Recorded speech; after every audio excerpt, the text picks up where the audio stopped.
এই যে এখন হয়তো খুব ভালোভাবে দেখা যাবে বাঘের। সাইফুল ভাই, সাইফুল ভাই,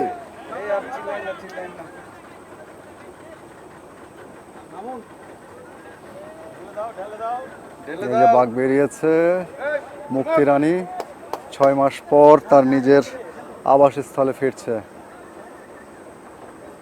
বাংলাদেশের ইতিহাসে এক ঐতিহাসিক মুহূর্ত এটি।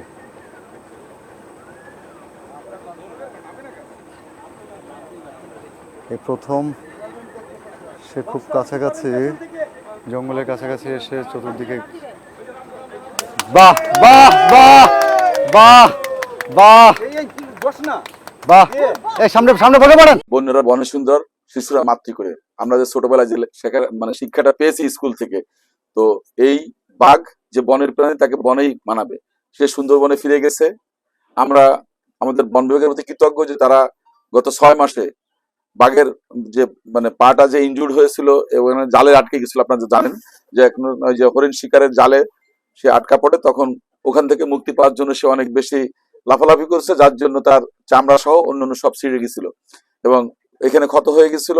অনেক ধরনের ট্রিটমেন্ট পরীক্ষা নিরীক্ষা করে গত 6 মাস তাকে অবজার্ভে রাখা হয়েছে।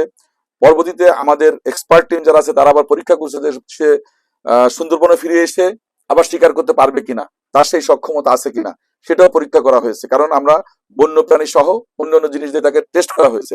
যখন সে উত্তীর্ণ হয়েছে এবং যখন এখানে আমরা দেখতে পেয়েছি যে সম্পূর্ণভাবে সে বনে গিয়ে শিকার করতে পারবে, স্বাভাবিক জীবনযাপন করতে পারবে, তখন আমাদের কাছে মনে হয়েছে এটাকে আমরা বনে ফিরিয়ে দিই। এবং সেই তার আলোকে আজকে আমরা এই কিছুক্ষণ আগে আমরা বাঘটাকে বন অবমুক্ত করেছি এবং সে তার নিজস্ব আঙ্গিনায় ফিরে গেছে। আমরা আশা করব যে এখানে সুন্দরবনের ভিতরে আমাদের যে প্রাণ প্রকৃতি আছে সেগুলো এইভাবেই তার প্রাকৃতিক নিয়মে এসে থাকবে। এখানে আমরা কোনো ইন্টারভেনশন করব না। আর আমি মনে করি যে বাংলাদেশের ইতিহাসে প্রথমবারের মতো একটি বাঘকে তাকে সুচিকিৎসা দিয়ে ফিরিয়ে দেওয়া হয়েছে।